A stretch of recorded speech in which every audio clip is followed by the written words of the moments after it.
Hello, everybody. Welcome to On Air Friday. We are now modernizing the podcast so that we can get sponsors.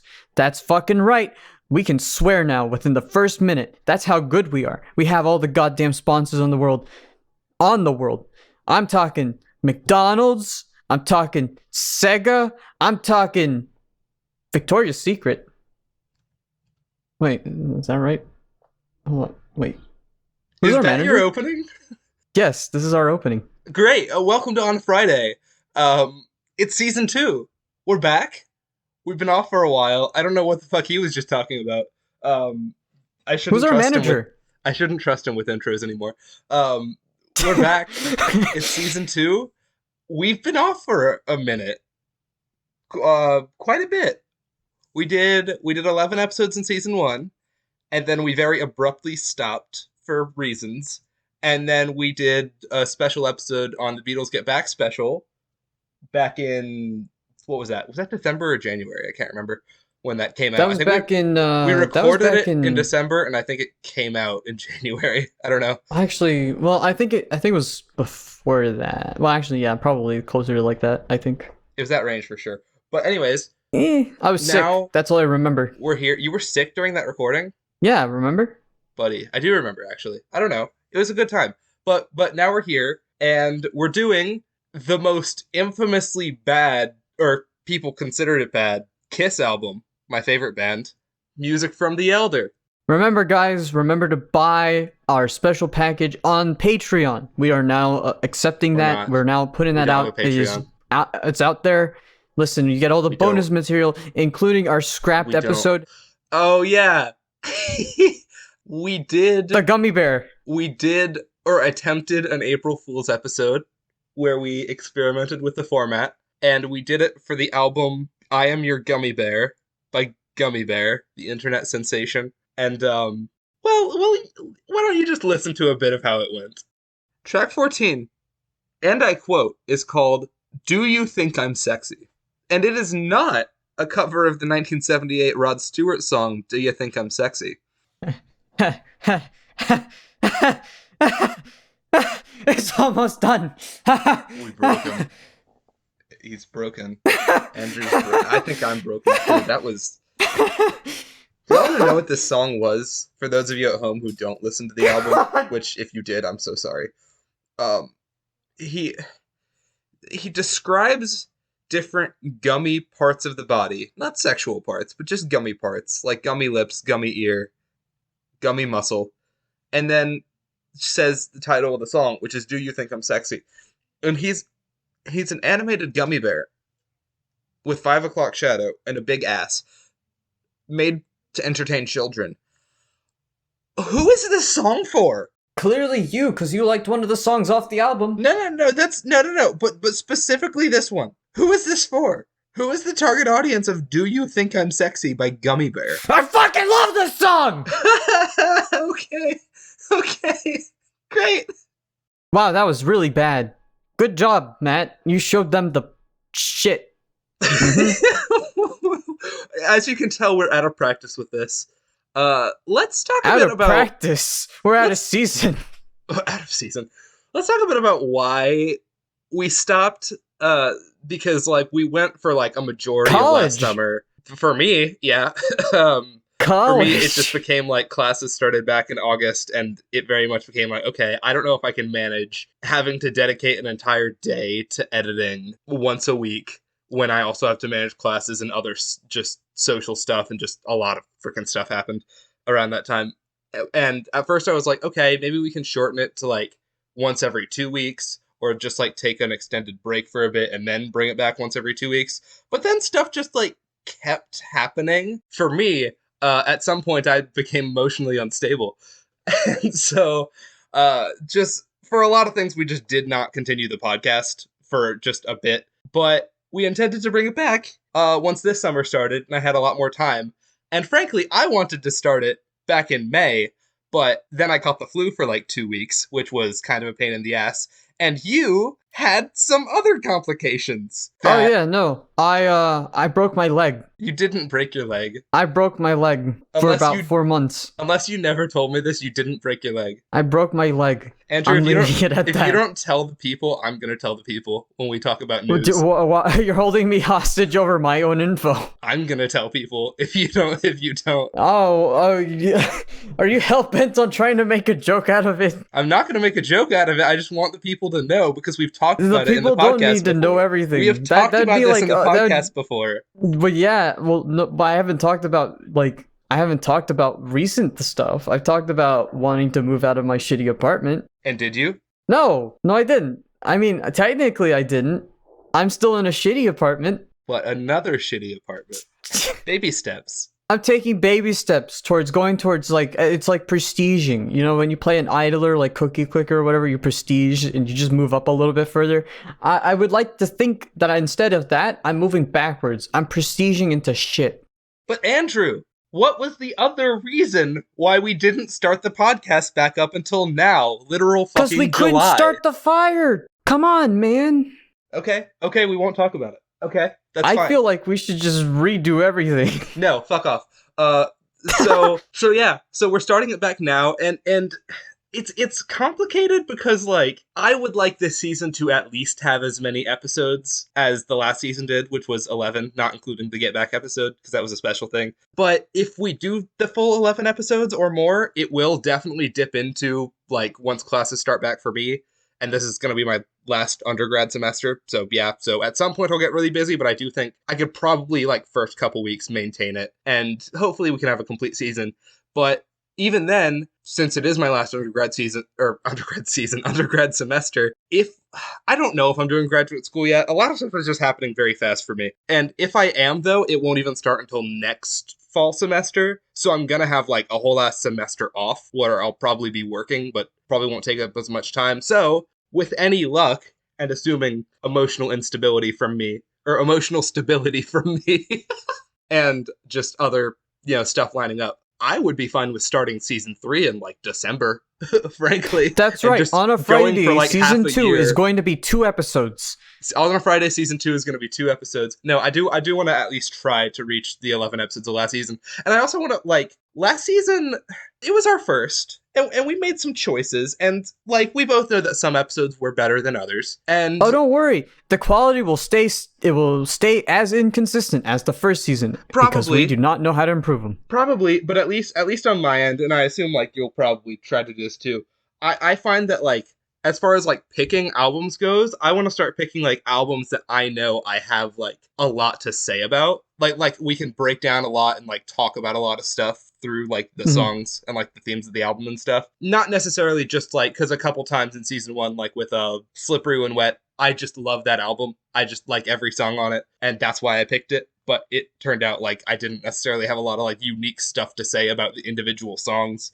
Yeah, I had the same problem too, where I chose albums that I really liked, thinking I would have something to say about them, and then I ended up being really indifferent towards a lot of them. It's interesting how music taste works. Yeah, and another thing I discovered is you and I interact with music in very different ways, which I did not realize until we started doing a podcast about music, which was a bit of an issue, because, like, I listen to a different, like, album I've never heard before pretty much every day. I very rarely, like, skip a day, and I found out that you barely listen to full albums at all, and usually just listen to singles from albums. I mean, I do listen to albums, don't get me wrong. I don't have the time to, like, listen to full albums anymore. Because I'm also working on my, like, stuff, and if I do listen to a full album, I have to work on music. I mean, I am a musician also.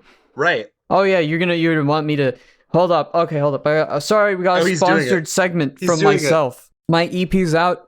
Check it out. This day next year, it's out. That's it. That's What's your artist name? Much you can type it on the search bar. It's called VXXT. Vexed. This day next year by Vexed. It's VXXT. That's right. Text VXXT and you'll get nothing, because I don't know what the other numbers are. Listen, it's really text VXXT to 00000. Listen. And you'll get a text back from some stranger. No, you won't. Listen, there's 5 songs. They're really good. It's electronic music. I really like it. Big fan. I'm a really big fan of Deviants in particular. Y'all should give it a listen. And if you don't, you're fired. You can't listen to the podcast anymore. You can buy it on Bandcamp also. You can buy it on Bandcamp. If you want to support me as a human being, you can buy it on Bandcamp. It'd really help me. Because Lord knows you can't support the podcast. We don't have a Patreon. That's exactly right.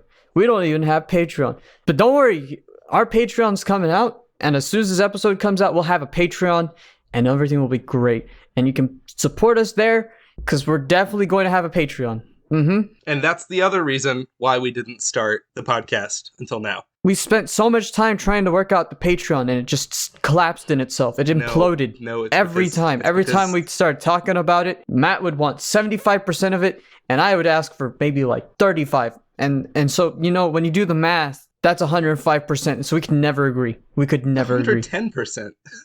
I said, wait, did I say 75 and then I said 35? Yes. I don't know how I got I don't know how to So anyways, I know how to do math. I know how to do math. I know how to do math. I swear to God, I've done math before. His EP is out. It's 110%. It's 110%. Couldn't agree on it. Can you tell we're out of practice? But yeah, so I do want to be a lot more conscious about like what albums I pick for the podcast. And like, I think the only instance I did this last season was when my first pick was Sour, when I picked an album specifically like to listen to for the first time for the podcast, and then I ended up really liking it. But I feel like you got really lucky with that one. Yeah, that's such a difficult thing to do, and I just don't know that I'd pick an album I haven't heard before for the podcast anymore, just because like I want to know that I'll have stuff to talk about, unless it's like a super like well received or just like people have been talking about it a lot and I know there's going to be stuff to talk about. In that case I might do it, but for the most part I just want to pick stuff I know, and I don't necessarily want to stick to just albums I like or albums I like some songs on, because Andrew did the worst fucking thing last season and picked number one, an album he had not heard before, which is fine. But also, it was infamously bad. Oh, and wait, Trout Mask was great. I don't know what the fuck you're talking about. And it was Trout Mask Replica. And I personally think that episode turned out really well and really funny. And it's weird because, like, the nature of a bad album gives a lot to talk about. Sometimes more than a really good album. So, in the spirit of that, I really wanted to pick an album from my favorite band, Kiss. I wanted to do that for a while last season. In fact, this would have been episode 12 had we not stopped the podcast. But, A, I knew Andrew, no matter what I picked, would fucking hate it. I knew Andrew wouldn't like it. And in the spirit of saving my precious love of Kiss from being slandered by this man, from picking an album that I liked, instead, I thought, hey, let's pick what is usually considered their worst album, 1981's Music from the Elder. I just wanted to say, when you were going on that really long tangent, I just want to make some comments about some previous albums we've reviewed. Okay. Yeah, you know what? In fact, I'm glad. I think we should do that, because actually some of my opinions have actually changed since we did those albums. So go for it. So I want to rectify some of the stuff I said and or correct some of the stuff I said. And by the way, that probably just meant the same thing. Yep. All right. Number one, Sour is now the Disney version of Happier Than Ever. Another thing. All right. The Daughters record. Daughters is the front man, not good person. Not a good person. Nope. Not gonna talk about it because that would get us age restricted. But it was pretty bad. It was very bad. Very bad is an understatement. Listen, just because we cover an artist's album or their work on the podcast does not mean we endorse everything that artist does. I expressed deeply how I was not okay with what went on in the creation of Trout Mask Replica by Captain Beefheart. I'm not okay with that man. He's been dead for a while, but I'm not okay with him. Not an endorsement. Don't worry, he's rotting like a fish. Like a trout. I quit. Yeah, I mean, for me, there are like a couple like instances where like I said I wasn't huge on a song, but then like I'd listen to it more and it'd really grow on me. Like I like Deja Vu off Sour a lot more than I did when we first did the episode. In retrospect, I haven't really listened to it a lot since, but God, Get It Right the first time off The Stranger just sucks. Right? It's just awful. Oh man. I think there was a song on Born This Way that I changed my mind on. I don't remember. I mean, it was okay. The Stranger, my opinion of The Stranger has actually lessened. It's very solid, don't get me wrong, but it's not as good as I remember it. I'll also say, of the albums you picked, other than The Stranger, the only song I actively that pops in my head every now and then from any of them, I can't remember if it's 1901 or Listomania by Phoenix, but just occasionally it will pop in my head. And I still don't like either of those songs, but they will just pop in my head every now and then, and that's a thing that happens. Whenever I think of Phoenix, your opinion of Phoenix, I just think of when they repeat their lyrics over and over again and how much you hate it. Hey, hey, hey, hey, hey, hey, hey. That part. That's what gets stuck in my head. I can't remember which song That's probably that 1901. That's probably 1901. Yeah, that's the one that, yeah. And then as far as Happier Than Ever goes, I have seen so many fucking live bands since we stopped the podcast last year. Concerts are a thing again, and by God, I'm so happy, and I enjoy them so much. I've seen frickin', let's try to go relatively chronological. I saw Alice Cooper with Ace Frehley, the lead guitarist from Kiss. I saw Air Supply. I saw Lawrence, who I also saw again more recently. I saw Styx for the third time. I saw Billie Eilish, and that was great and honestly made me appreciate some of the songs off Happier Than Ever a little bit more that I didn't like Oxytocin. And then I am going to see Churches in a couple weeks, and that'll be really fun. And I'm seeing Elton John later this year, and I just freaking love concerts, and it's just so good. Music is so good, and I'm glad we get to talk about it again. And I'm glad I get to talk about it with a friend again. Music. And I'm glad my friend put out music that's really good, in my opinion. And let's talk about some music news as well. Man, I just want to talk about music news. All right. In this section, we have my news. The Prodigy released The Fat of the Land 25 years ago today. The Minions, Rise of Gru original motion picture soundtrack. Oh no. Got released. Sarah from Kiro Kiro Benito is releasing a new solo project under the name Cry a Lot. That is all the news we have today. Yep, I'm not even including Matt. Matt, your news is not relevant.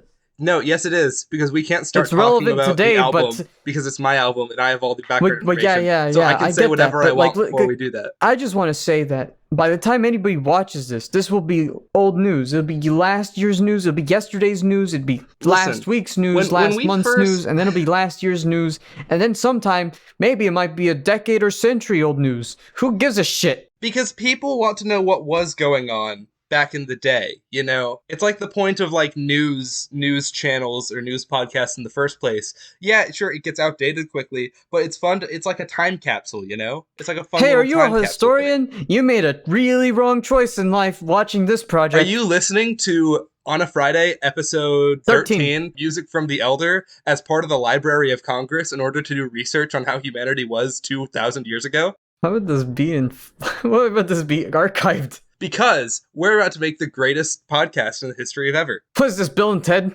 Yeah, anyways, so where's George Carlin? I have news. VXXT releases his debut EP this day next year. Oh, that's news? Wow, yeah. I wouldn't imagine. Yep. This VXXT guy needs to get his act together. I agree. He's really bad at making podcasts. Crush Club drops a remix of the recent Ava Max song, Maybe You're the Problem. Machine Gun Kelly released a deluxe edition of his hit album, Mainstream Sellout. God, just the most hit out. Do you have anything to say about that, Andrew? On a Friday, Deluxe will be coming out next month. I'm just going to slap on the word Deluxe on one of the titles. It's actually, I think, what's it called? Hold on, I was just looking at it. Let me pull it up again. Mainstream Sellout? Yeah, but the Deluxe edition has a very, Life in Pink Deluxe is what it's called. What? I don't know why it's called that. It's weird. Oh, I forgot about something, but I'm going to say it off the cuff. I guess this was a couple weeks ago. The issue was, when we first, ended the podcast, last year after the Daughters episode, for the next couple weeks, when I expected, we'll come back in, a couple weeks, I was, gathering news from, those whole weeks. I was when we come back, we're going to have a lot of news. But then at some point, when I realized it was going to be an extended hiatus, I just stopped doing that.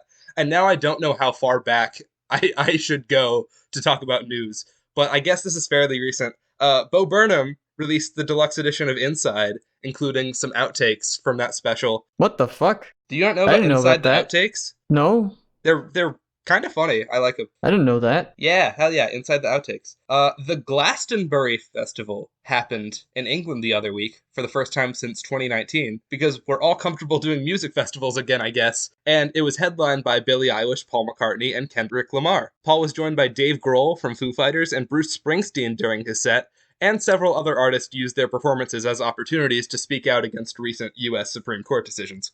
The BET, or Black Entertainment Television Awards, happened, where Doja Cat went home the big winner of the night with the most awards, but they did catch some backlash because they didn't even nominate Lil Nas X for anything, despite him having an extremely successful album release last year. And he used this opportunity to call out homophobia in the black community on social media. And later in the week, released the song Late to the Party, in parentheses, fuck BET. So, yeah.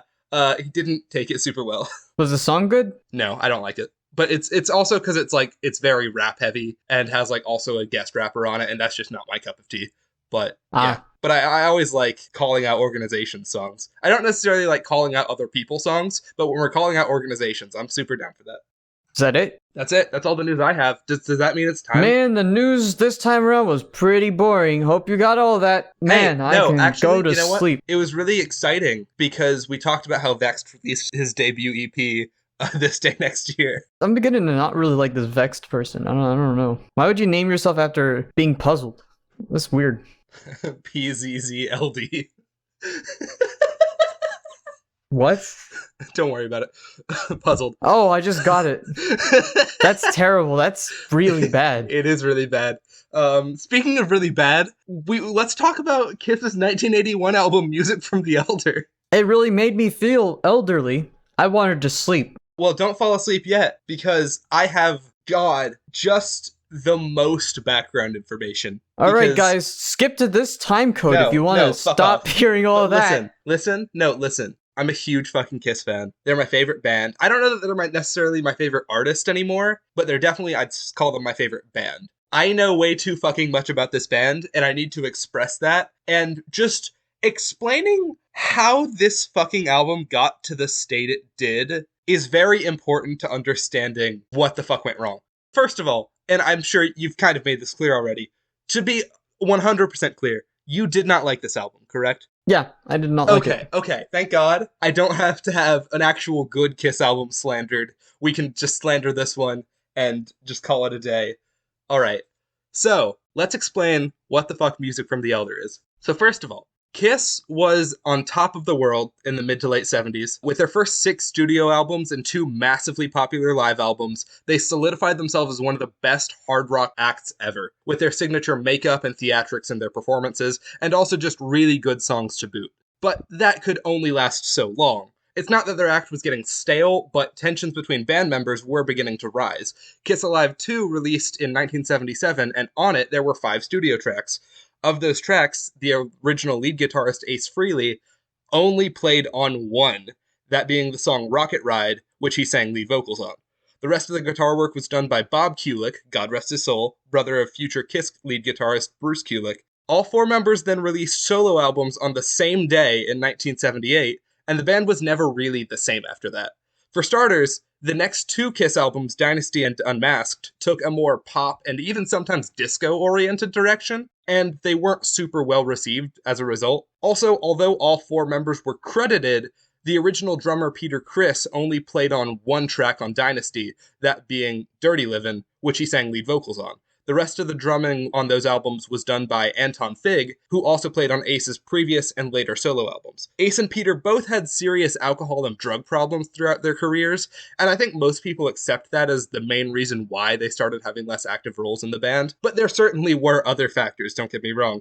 Peter didn't play on Dynasty because he was recovering from a car accident, and he took being replaced by Anton personally, as he was very uncooperative and inconsistent on the following tour. It's unclear whether he quit or was fired from the band, but Peter was officially out not long after Dynasty came out in 1980. He was replaced by my favorite Kiss drummer, Eric Carr. God rest his soul. He died super young at only 41. And you want to hear a not so fun fact, but a super interesting one? Yeah, sure. Eric Carr, died on the exact same day as Freddie Mercury in 1991. Oh. Yeah, terrible, just awful day for music. But that also makes Eric the only member of Kiss to pass away while still an active member of the band, making him the only person who is not still in the band who never left or was fired at some point. So, if for no other reason, The Elder is significant for being Eric's first album with Kiss and Ace's last, at least until the reunion in 1996. It is also significant for being a fucking concept album. That's right, we're covering our first concept album, meaning it's an album that either... What are you talking about? I thought Trout Mask was. No? What the fuck is the concept on Trout Mask? You're a fish.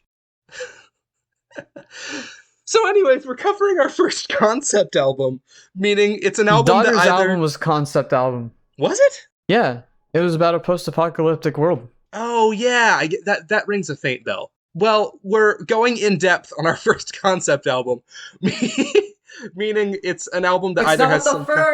Listen, let me explain what a fucking concept album was and let you not interrupt me for one time. Okay, fine. You know what? Just explain it, but you're lying to them. Fine. We've covered concept albums before, but we haven't gone in depth in terms of like talking about the story on every single song, because a concept album is either an album where the songs tell a story, as in this case, or they have some kind of connecting thematic thread between them. Because there's nothing we want more than a hard rock band trying to be storytellers instead of just making good songs. Now, The Who did it better. The Who did do it better. I really like Tommy personally. Concept albums can make or break careers. Sometimes you get Tommy or The Rise and Fall of Ziggy Stardust and the Spiders from Mars by David Bowie, and other times you get Cyberpunk by Billy Idol. And honestly, Kiss kind of had a lot going for them with this one. The producer of this album was Bob Ezrin, who had previously worked on really well-received concept albums like Welcome to My Nightmare by Alice Cooper and The Wall by Pink Floyd, as well as what's considered Kiss's best album, Destroyer, in 1976. But here's the biggest problem with this album. The story is shit. It's not good. And I'm going to do my best on every song to explain what the fuck is going on. But first, I have a surprise for you. Oh, what the fuck is the surprise? Andrew, I own this album on vinyl.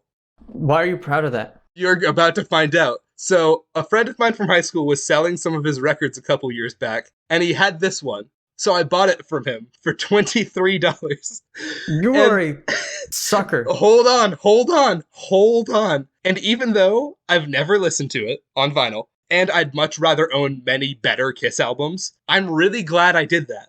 Because I made a discovery that in all my research on this album online, I never once came across. Andrew. What? In the inner sleeve of this album, there is a prologue to the story. What? Yep. And if you don't mind, because I'm sure you did not follow the story at all while listening, because frankly, it's a fucking mess. I didn't give a shit. No. I have so many things to talk about, actually. Listen. Yeah? I have it here. And I would like to read it to you. Alright guys, we're scrapping the podcast idea. Welcome to Bedtime Stories with Adam Sandler. It's not that long. Hear me out. Chill the fuck out. Okay, I'll hear you out. Okay, I'm gonna read the inner sleeve of this album. Guys, don't tell him, but I'm gonna fall asleep. In quotes, listen, in quotes. When the earth was young, they were already old. End quote. Since the dawn of time, the Elder have watched silently over a virgin world and all its creatures. Now they have assumed the form of mortals so that they might walk amongst men and guide them. The Elder are an ideal. They embody the wisdom of the ages and the power of goodness and knowledge. But the Elder were not alone in the beginning, and are not alone still. Another force has existed eternally. In every place, in every time, an evil is loosed, whose sole purpose is to destroy all that is good. And in every time and every place, it is the task of the Elder to find and train a warrior, a champion to conquer the evil. As the looming clouds gather, the Council of the Elder sits at their ancient table under the sign of the Rose. Once again, they must combat the evil that is lurking in darkness and spreading throughout the world. They await the word from Morpheus, the caretaker, whether the boy be deemed ready for the sacred rite of accession to the Order of the Rose, and for the pronouncement of his sacred duty. The Odyssey begins. Is that it? That is it. I was hoping you'd stop reading after you said those first couple words, and then you paused. Nope. I thought that was it. I was gonna laugh. So yeah, that was something. That was a prologue. Anyways, with that, let's finally jump into the album. So, the track order we're using for this is actually not the order as it was released when it came out in 1981, because it was actually changed by the label before it came out in order to flow better, with the songs intended as singles being more spread out. However, the Japanese release of the album had the original chronological story order, and that's what was used for the 1997 remaster, which is the version that appears on streaming services. So, for the sake of the album's story not being a jumbled mess, or any more of a jumbled mess, that is the order we're using. So, without further ado, track 1, Fanfare, a minute-long instrumental intro. The first track reminded me of Space Odyssey. Like the movie or Space Odyssey by David Bowie? Yeah. 2001: A Space Odyssey. You know. There's that one track. Yeah. I found it a bit derivative. Yeah, I mean, I agree. I fully agree. It's so decidedly like not Kiss, but it's also like not really album music. Like, it's not uncommon for concept albums to have some kind of overture track that uses motifs from later songs, but this one only uses a bit from the next song, Just a Boy, and even then it doesn't sound like an overture as much as it does a piece of music you'd hear in like an old made-for-TV movie or like a theatrical movie from the 60s like 2001: A Space Odyssey, which... It's just a bad intro. It's a bad intro for an album, for sure. Well, even as like standalone, it's still not a very good. It's not even a good intro. I would say personally. I don't disagree with you. I think if they did go for like an actual overture, it probably would have been a better choice. They should have just started with guitars. They're a fucking rock band. Yeah, I agree. I fully agree. It's just weird medieval TV movie music. And interestingly, this reminds me to mention that they actually had the intention to turn this album into a movie, starring Chris Makepeace and possibly Patrick Stewart. It's unclear on that. However, that movie never got made for obvious reasons. There was also, more recently, some independent English filmmakers who tried to revive the film idea, but that seems to be in development hell too, given that no one has said anything about it since 2015, and the website for it is down. So yeah. I don't know what to tell you about that. I think it's dead. It's dead. You know what? It's dead, yeah. The music from The Elder... the album was already old when it came out, and it's probably dead, and it should just be dead. I mean, I don't disagree with you. Should have named the album better. Yeah, honestly, it's a weird album title, because calling it music from The Elder very much implies that, like, The Elder is either a movie that is already out, and this is a soundtrack album, or it's something that is definitely coming out, and that's not a thing that happened. As opposed to, like, The Wall got, like, a movie... And Welcome to My Nightmare didn't really get a movie, but there was like a TV special that showed off some songs from it with fun visuals. But like other concept albums have like visual aids. This one doesn't. Like 2 songs from this have music videos, and they're kind of obscure. So yeah, not the best named album. Track 2, Just a Boy. The first song with vocals, which has The Boy, and yes, that's the only name they give him, after being chosen by Morpheus, questioning whether he has what it takes to be the hero that the world needs. I hate this song. I thought they gave their best Beach Boys impression for the intro, and then it turned into a shittier Boston song. That's a very specific thing to say, and I think I agree. That's a weird thing to say. Huh, I never thought of it like that. This is perhaps one of my least favorite Kiss songs ever, and it really all comes down to that fucking falsetto vocal that Paul Stanley does. I swear to God, I have heard every Kiss song, listened to every album all the way through, and there are so few other instances where Paul does this high pitch, especially the way he does it here on extended vocal lines. And yet there are 2 instances of it on this album. And it doesn't sound good like some kind of Barry Gibb Bee Gees style thing. It's almost like he's just doing it to take the place of the boy. But like, it's not a musical. He doesn't need to do character voices. No one else on the album does character voices.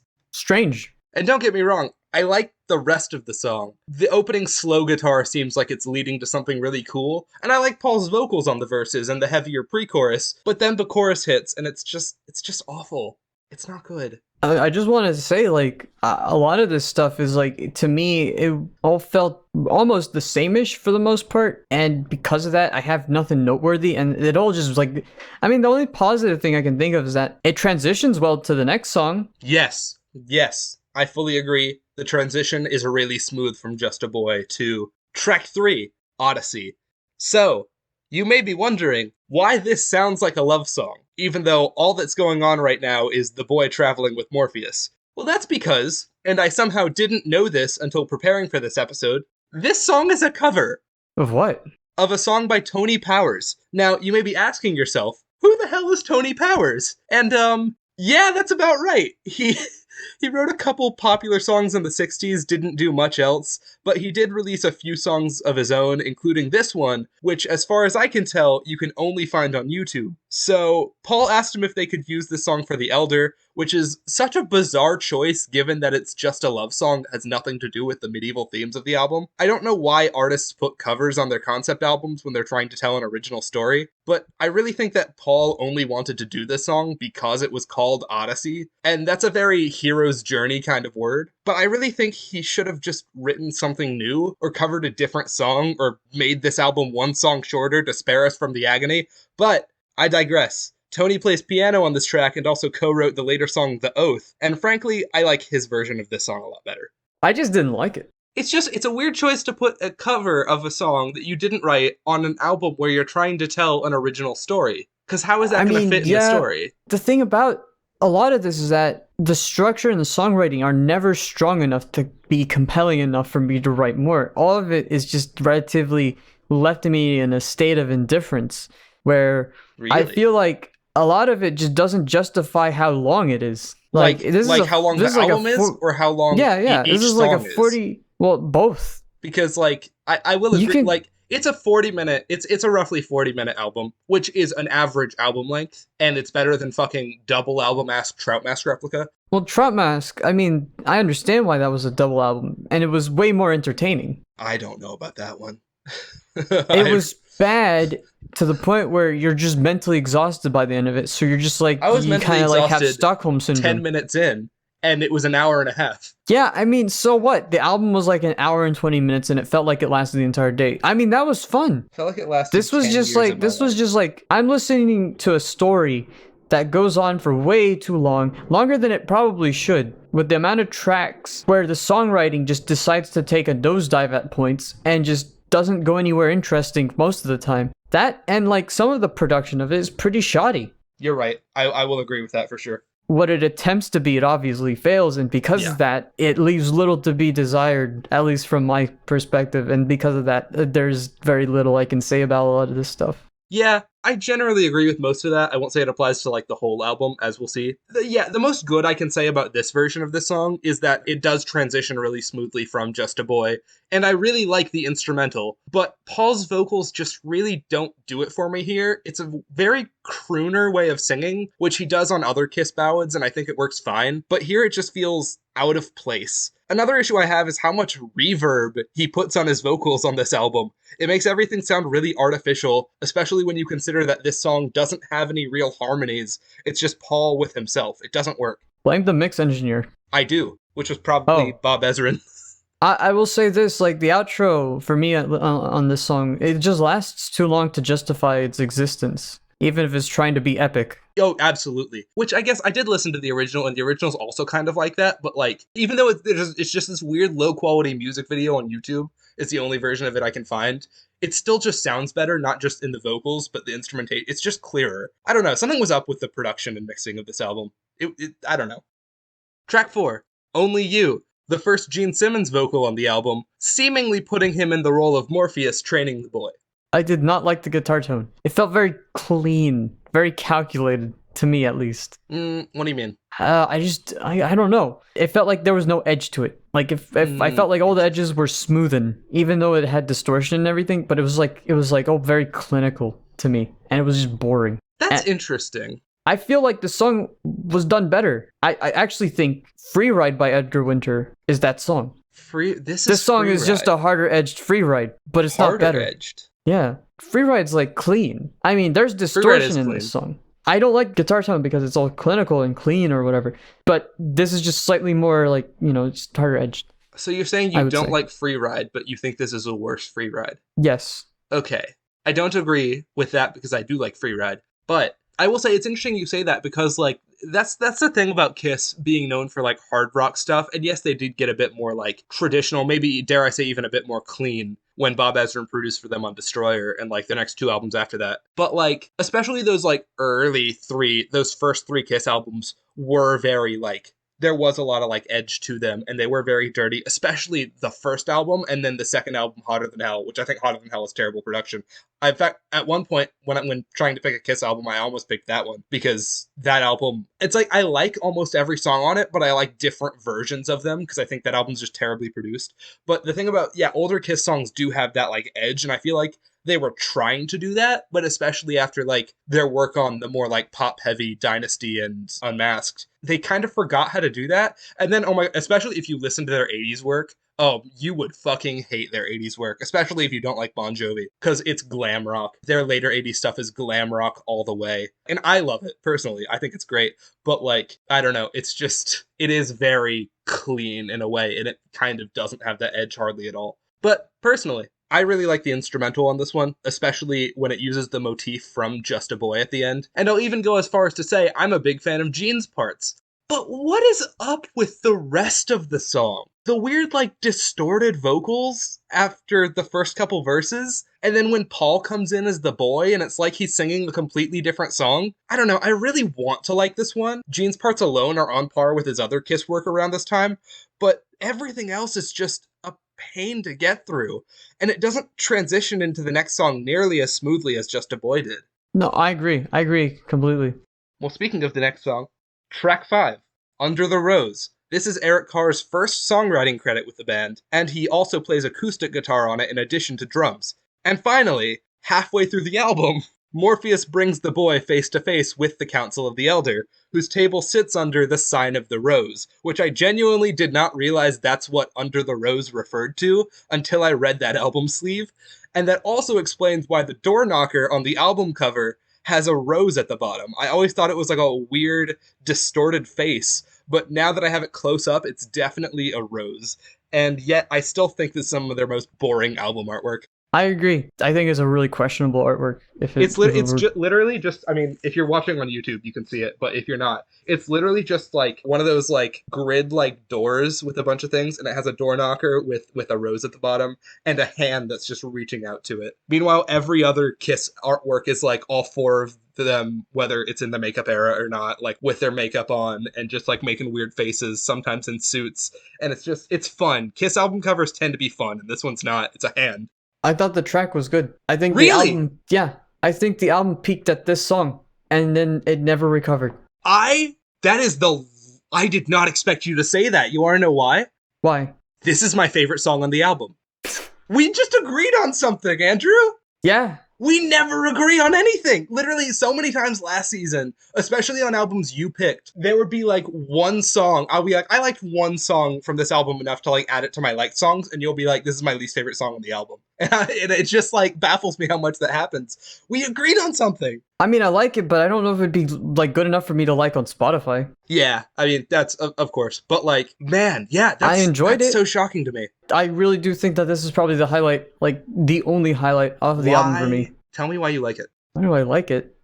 Yeah. The songwriting was actually really strong, I thought. And just the way that the vocal delivery was on the track and the instrumentation, it justified it. Like, it just kind of clicked. All of it meshed well together compared to the other tracks, which just feel like, well, none of them like fucking hold a light to this one, in my opinion, because I feel like there's some weird disconnect behind the idea or the concept of the entire project. And then this one just feels like an album song, like it was made for this project. Yeah. Compared to the other tracks. Yeah, dude. Oh man, you just made my day with that opinion. I love being agreed with because it never fucking happens with you. This should have been a single. This very much should have been a single, but I think the reason it wasn't is kind of what you said, because it is very much like made for this project. And so it's very different from anything else Kiss had ever done. I'd still release it. But yeah, this song does get at a big issue I have with albums where songs transition into each other, because while it worked really well back in the days where everything was on vinyl, now that we're in the age of streaming and making playlists, many times you'll find songs that do this will either abruptly end or abruptly begin because they're supposed to be connected to another song on their original album. And I hate that this track has this problem at the very start, because like I said, it's probably my favorite song on the album. And yeah, it's weird because this is so different from anything else Kiss has ever done, but that's what I really love about it. I feel it embraces that medieval theme of the album better than any other song on it does. It's also easily the heaviest song thus far. Is it extremely cheesy? Yes, especially the way that the chorus is supposed to be the council all singing in unison. But holy shit, that guitar solo with what sounds like dueling lead guitars that start harmonizing at the end, that's probably one of Ace Frehley's best and most overlooked solos. It fucking kills. And that elongated final line in the last chorus followed by the ambient outro, this song is so fucking good, Andrew. I love it. I like it, but I don't know if I like it that much. But I did think that out of all the solos on the album, that this was the only one that I actually enjoyed and that I felt fit with the song, whereas the other solos, I mean... I'll get to that. Yeah.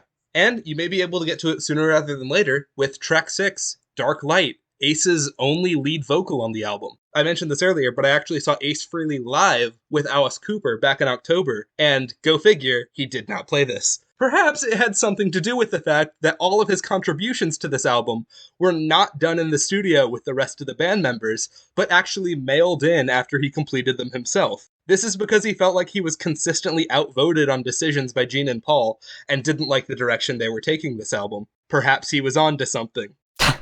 You know, there is time to wait for this one. See, what Andrew doesn't realize is when he makes jokes like that, the people listening at home are not necessarily as familiar with the lyrics of these songs as I am. So I appreciated that joke a lot. I really enjoyed that joke. But the people at home no one's gonna understand who haven't listened to it don't understand that There's No Time to Wait is a line in the song. God damn it, you explained the joke. So despite what I said earlier, I actually really do like this one, which, along with the next song and the later Mr. Blackwell, was co-written by Lou Reed from the Velvet Underground. It's certainly not Ace's best song that he sung in the band, especially with the weird spoken word alternation during the verses, and how the topic of the song's essentially, ah yes, there is evil approaching, which, might I remind you, from the album sleeve, whose sole purpose is to destroy all that is good. But it does feel more like a traditional Kiss song than the rest of the album, and that lead guitar solo goes hard as per usual. I didn't like it. Well, you know what? It's the same guy. Maybe. It might be the same guy. Apparently some of Ace's, contributions that he mailed in were not used, and I don't know what they used instead, but apparently he's gone on record saying that. So Under the Roses solo might not have been Ace, but I'm assuming it was Ace because I can't find anything that says otherwise. Reminds me of Asia by Steely Dan. They the recording of that album, they brought in a bunch of session players to record a guitar solo and only ended up using one of them. Interesting. Yeah. I might pick a Steely Dan thing at some point. I have never listened to a Steely Dan album. Well, I'll say this: they wrote the best Thin Lizzy song, in my opinion. The Boys Are Back in Town? No. Well, I'm saying that Steely Dan wrote the best Thin Lizzy song. Right. It's not necessarily made by Thin Lizzy. Oh, okay. They made a Thin Lizzy-esque song. I see what you mean. Yeah, but they've written the best Thin Lizzy song. I see what you mean. Yeah. Okay. Yeah, I've never actually listened to a Steely Dan album. It's not that I don't like them. I mean, the only song I could probably name you by them is "Reeling in the Years." But yeah, that was what I was talking about. Oh, you think that's a Thin Lizzy song? It's well, no, I don't think it's a Thin Lizzy song. Well, but right, it does. Right, but I feel like it emulates them to a point where it's it's basically a Thin Lizzy song. But it's also a really, really good Thin Lizzy song. But here's the other issue. It's their best Thin Lizzy song. I've never listened to a Thin Lizzy album, and the only song I really know by them is "The Boys Are Back in Town." So I'm trying to compare. "Are Back in Town" is not even a good song in my opinion. I'm trying to compare "The Boys Are Back in Town" to "Reeling in the Years," and it's just not happening. It's not happening in my brain. So I don't know what you're getting at. Music from the Elder. Yeah, let's get back to Music from the Elder. I'm so sorry. That was such a sidetrack. Steely Dan. Steely fucking Dan. Did they ever do a concept album? I have no idea. Who knows? Not maybe. Track 7, A World Without Heroes, the first single. I saw a comment that had read "A World Without Herpes," and I got more entertainment from that comment than the song. It's even more softer rock than the previous songs. It is. It really is. Is that the whole comment? Weirdly, oh yeah, no, yeah, "A World Without Herpes" was the comment. That's funny. I that just shouldn't think be that funny, but it is. I mean, it is. Anyways, it is what it is. Continue. Well, softer. weirdly enough, it reminded me of "Give a Little Bit" by like Supertramp. Supertramp? Yeah, Interesting. reminded me to listen to it. I found myself enjoying that way more than whatever the fuck this track was. I do really like Supertramp. I should consider I don't. picking that one Supertramp album. I have no idea about Supertramp. I know that people have recommended me to check out Supertramp. I I have like not listened to Supertramp a lot. them. I know fucking Tame Impala was really inspired by Supertramp. Wow, But we can't just stop talking about everyone other than Kiss. we'll see. If this album was more interesting, I would probably be more inclined to talk about it. But this album does not follow a very good structure, and its story is just so boring that like literally anything else is more interesting. I really wonder, because I had you specifically listen to the remastered track listing. I wonder if your opinion might be slightly different if you I would had trash listened this thing even harder, to probably. the original listing on the vinyl. Because, like, yes, it makes the story incoherent, but, like, by spreading out the singles better, which essentially all they really do is... Wait a minute, hold on. Wait a minute, hold the fucking phone. A discovery is being made, Andrew. What? The version of this vinyl I have, this is the Japanese version. What the crap? Does it have the Japanese cover? Well, no, you're right. There is a different cover. This isn't the... What is... Oh, Then it's the remaster. Hold on. This is the remaster. Wow. Yeah, I guess I never even thought about the fact that the remaster also has vinyl. I just assumed that because it was vinyl, it must be the original from like 1980. No, this is totally from 97. Okay, so it's the remastered. Okay, never mind. I'm stupid because I was looking at the track listing on the back of it and it's totally the remastered one. No, it's not because it doesn't have Escape from the Island on it.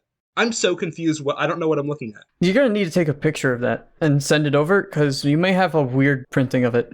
I think. I have no idea. Yeah, this is weird. I also can't find I'm trying to find like a copyright date. Copyright 1981. So this is okay. So I don't know what's happening. I'm sorry. I'm having a fucking stroke over here. Welcome, guys. Welcome to On a Friday, the vlog. So my friend Matt here is having a stroke, but that's okay. I'm recording him for profit. Shut up. Hi, TikTok. So now if I put stuff on TikTok, this is the bit I have to use, Andrew. Not my problem. Just put tape on me. Whatever. So as far as I can tell, the original order moves the oath up a bit to like the start of the album. But this listing is the same as the remastered one, but without Escape from the Island. Sorry, that's such a tangent. Well, I'm going to get back to World Without Heroes. World Without Heroes, the first single. I will be honest. World Without Herpes. I did not like this song when I first listened to it, but after years of sitting on it, it eventually grew on me. I think it's supposed to be Morpheus giving a pep talk to the boy by explaining how the world will be if the evil destroys all that is good, but it's kind of hard to tell. Concept albums sometimes lose the theme towards the middle so that they can include some songs that might actually get radio play. I find that really backwards, honestly, because if you're gonna make a concept album, you either go all in or you why want to like half-ass a project like that. I agree. Really? I do fully agree. I think the best concept albums I've heard. Is that even true? Wait, I don't know. I feel like even if you make a really bad concept album, at least it is a proper one and not a half-assed one where, like, let's say the singles were the best part of the thing. Yeah. Like, I get it back then, you'd want to, if you had, like, arguably a shitty album and you had, like, the best fucking singles for it, you'd want to sell a shitty album so that, it's a number one on Billboard, but at the possible cost that, like, the next album won't sell as well. I can see that, but, like, it just does not feel right. Yeah, I mean, I agree. I do think people should go, like, all in when they do concept albums instead of, like, half-assing things for the sake of, like, singles. But, people gotta do singles. People gotta make that money. People gotta have stuff that they can play in concerts that won't be booed off the stage, which is nothing from this album. You'd think that Gene's softer songs wouldn't work as well, given that he's known for heavier stuff like God of Thunder, but he's actually pretty consistent with it. For example, Great Expectations from Destroyer, the Bob Dylan co-written Waiting for the Morning Light from his 2004 album Asshole, and his cover of When You Wish Upon a Star from his 1978 solo album. He can do soft songs. He's just better at hard ones. But this one's good. It's kind of similar to Paul's I Still Love You from their following album, Creatures of the Night. It's a ballad, but it's not fully acoustic or piano. It still has a nice bass line and some heavier instrumentation during the chorus. This is probably the song most people remember from this album, if not only because it's the only one to ever appear on a live album when they did it on their 1996 MTV Unplugged show. We're still talking about World Without Heroes, right? Yes. Cher covered it, I think, about 10 years later. Cher did cover it, yeah. And I heard a lot of people like the Cher cover a lot better than this one. I mean, blame. I haven't heard the Cher. I'm not a big Cher fan, but like I haven't heard it either. know. I mean, I think a lot of people like the Cher one a lot better. I don't remember I would correctly. believe it. I don't know if she releases a single, but it was probably more successful. I mean, it's Cher, so It is Cher. Cher tends to be successful, even when she's bastardizing ABBA music.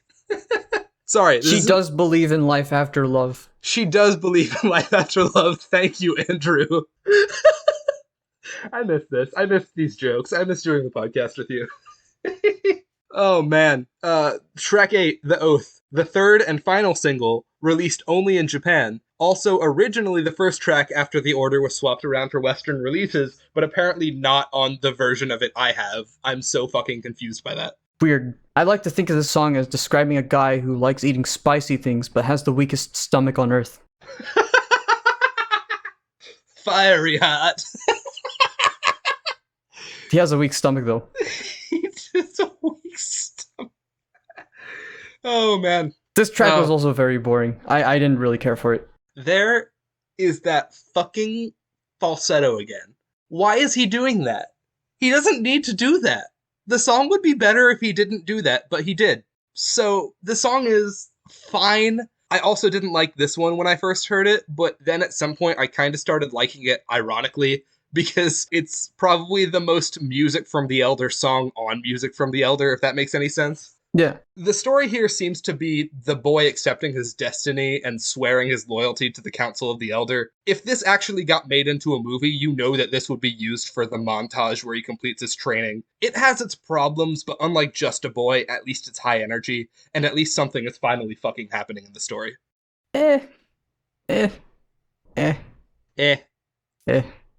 Track 9, Mr. Blackwell. So out of fucking nowhere, I guess the evil has a name now?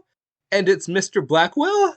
This is a villain anthem, I guess? The worst villain anthem, then. I gotta say, the fucking lyrics suck. I don't even talk about lyrics, but they bust out a third grade fucking thesaurus for this one. Ill, will, tell, hell, well. Good job, guys. Keep it up. I will say, as much as I do think I am a sinner who just loves to sin is kind of a badass line coming from Gene Simmons, it's not exactly, like, literary excellence.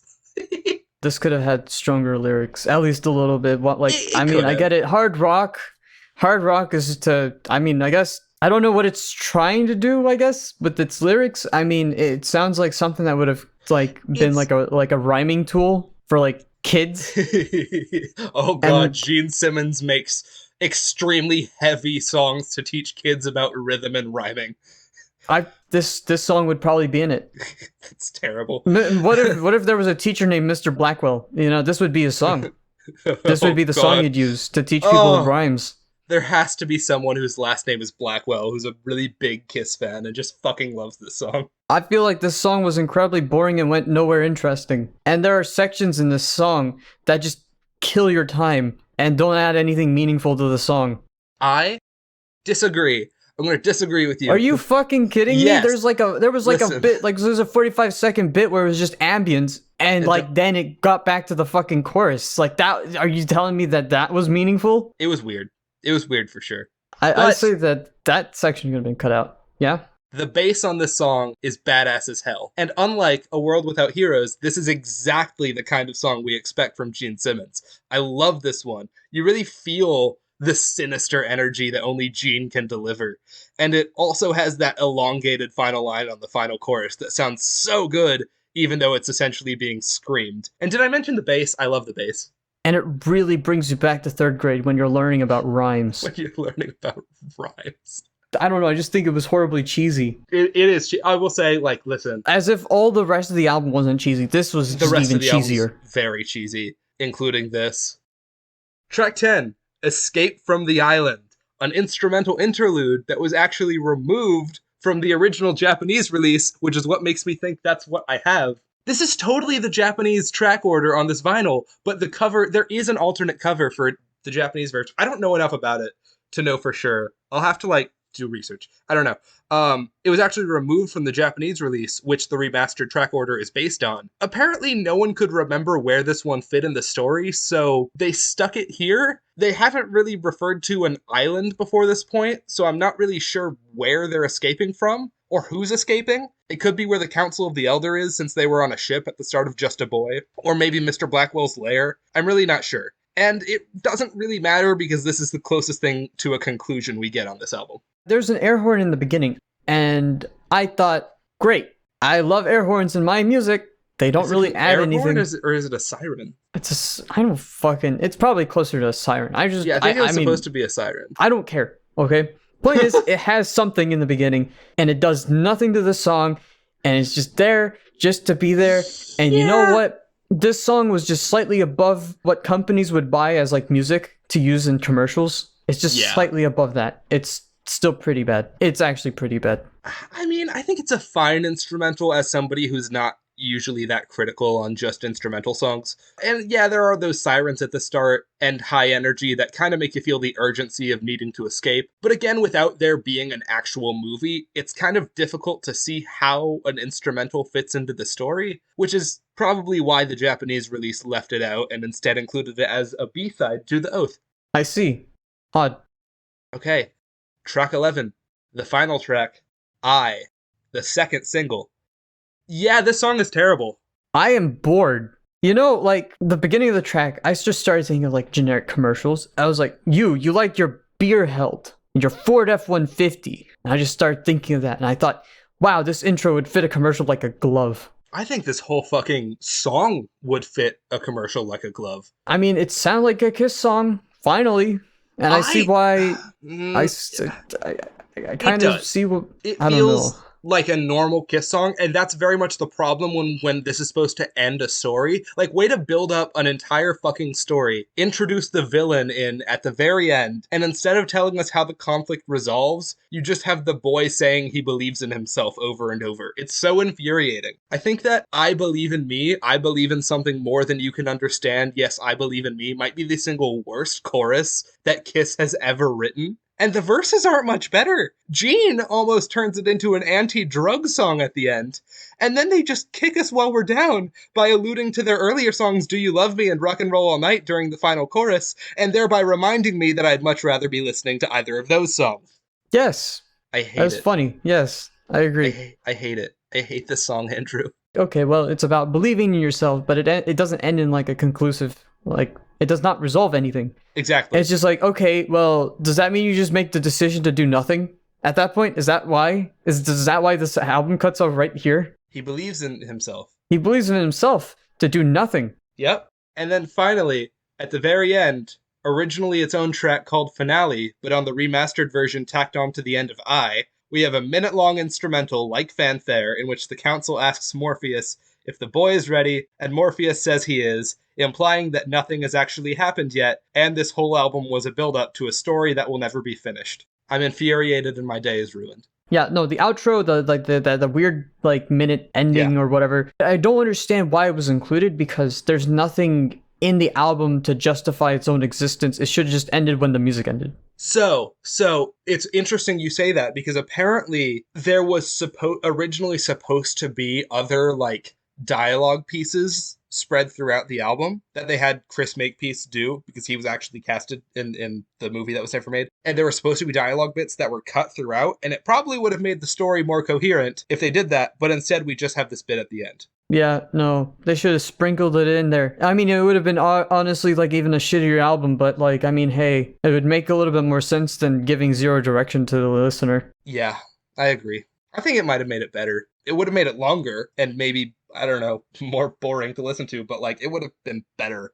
It would have been better as long as they were their own tracks and not like part of every other. If every single track had a frickin' dialogue piece at the beginning or end, I would fucking hate that shit. I would feel bad about it. I'd still riff on it. I don't really give a shit. It'd probably be bad. Anyways, I'm infuriated and my day is ruined. Final thoughts? The more it put focus on the lyrics, the worse the album got. The instrumentals are very weak, and the songwriting isn't strong enough to justify most of the songs, and therefore it made it feel like the entire album was mostly filler. I would pound my fists on this album 100 times, and I got news for you. I don't believe in this album. See, what Andrew doesn't understand is that the listeners at home don't know the lyrics of the song as well as somebody like I do. So while I appreciated that reference because I know the lyrics of you people at home don't necessarily.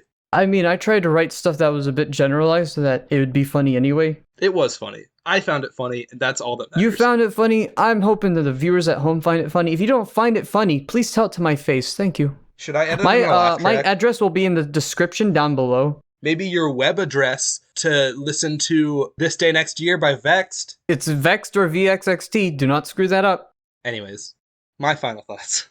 I hadn't listened to this album since I first rediscovered my love of Kiss in high school roughly 6 years ago, when I made them the first artist that I listened to the full discography of. I wasn't a big fan of it then, and I'm not a big fan of it now. The story is incomplete, impossibly bland, and the most I made an AI watch one movie about King Arthur and then had it write a medieval story thing I've ever experienced. It's easily one of the messiest concept albums I've ever listened to, but is it the worst? And for that matter, is it the worst Kiss album? I would argue no. For one, when looking at my Kiss playlist on Spotify, I have 5 songs from this album on it, and I very damn near added Only You after listening to it for this, and at least I discovered a version of Odyssey that I liked, even if it's obscure as hell. There are several other Kiss albums where I can't even remember that many songs, but I remember Just a Boy, and even if I don't like them. And let me remind you of Kiss's disastrous reunion album Psycho Circus in 1999 that barely had any contributions from Ace and Peter, even though that was literally the selling point, and the actual grunge album they did 2 years prior. The Elder is not the worst Kiss album. Carnival of Souls The Final Sessions is. And even though other concept albums don't even have to try in order to have a better story than this one, some of those could have a really fleshed out story, but barely any good songs, like High Civilization by the Bee Gees or One Outside by David Bowie. So I would call The Elder okay at best, as long as you don't drive yourself crazy trying to follow the story. It's literally Star Wars without space or any conflict whatsoever, and it sucks. It's like Star Wars without stars. Yeah, so really no stars and no wars. You know what you get? You get space. The empty void of space. That's what this album is. But they don't even go to space. They don't, but I'm comparing it to being like space. It's an empty void and it's hollow, and at best you're probably going to fly into the sun. Which is probably more entertaining than this album. Music recommendations. Fuck. I didn't even think of it. Better get one. I'll talk about mine while you prepare yours, because this is always how this goes. I'm going to recommend The Black Widow by Alice Cooper from his 1976 album Welcome to My Nightmare, another concept album that Bob Ezrin worked on, as I mentioned earlier. A much better one, I'd say. When I did see Ace Frehley and Alice Cooper live, he didn't play the Black Widow. He played several songs from Welcome to My Nightmare. He didn't play the Black Widow, but he did play like an instrumental bit of it, like a big guitar solo. He had his band do that after playing Devil's Food from Welcome to My Nightmare. So it's a good time. It might be my favorite song off Welcome to My Nightmare. So yeah, Black Widow, Alice Cooper. My song recommendation is Just Abandoned Myself from Boris. It's off the album Pink. It is the last song on the album, but I think it's really good and it's worth putting on the playlist anyway for the music recommendations. But I do heavily suggest you listen to the entire album. It's really good. I don't know if I mentioned that. I did make an official On a Friday playlist that there's one version of it that has the episodes in it and another one that doesn't. And it has like all the notable songs from every album we cover and then also our music recommendations. So if you want to check that out, I could link it somewhere. I'll link it in the description of the YouTube version of this episode. Yeah, so that's where you can find it. And I'll also link This Day Next Year. Go listen to frickin' Andrew's EP. It's really good. I know he's trying to avoid talking about it, but it's really good. I really like it. It's worth 20 minutes of your time. It's a little under 20 minutes. It's like 14:02. Oh, it's like 15 minutes of your time. See, even less. Literally such a small time commitment. You could spend less time listening to This Day Next Year than you did listening to this podcast episode. Anyways, that's season 2. We started season 2. Congratulations. We are done with season 2. Yeah, we finished season 2. See you next year. We'll come back. We finished season 2 of On a Friday. Relax. Goodbye, everybody. I'll talk to you guys next year. No. I'm going to retire. You'll talk to them this day next year. The amount of jokes people have made using your EP name recently, it's so funny to me. It's just you. I don't think... No, other people have made jokes. Other people? I just know it's you Smuss made prominently. a joke. Smuss made a joke. Made a joke. And you may be wondering, who is Smuss? We're not going to tell you. Don't worry, guys. I'll be working on my album. That'll be great. And then we'll have to delay starting season 3 of the podcast. Or probably at this rate, season I'm never 10. going to put my album We'll as probably have something we to listen delay season 10 for your album to come out at the rate you make music. At the rate, well, no, listen, it took 3 years to write the EP. I thought it took 4. It'll not take 3 years to write the album. It's good. You should listen to it. And listen to our later episodes. Next week, we have Andrew picking an album, or potentially our special guest episode that I alluded to in the Get Back episode. It'll be a good time. We'll see what we do. I'm excited for the season. I'm really excited. I hope we hit 11 episodes. And I guess that's all I have. Come back next week, where I choose an album that will finally challenge the elderly.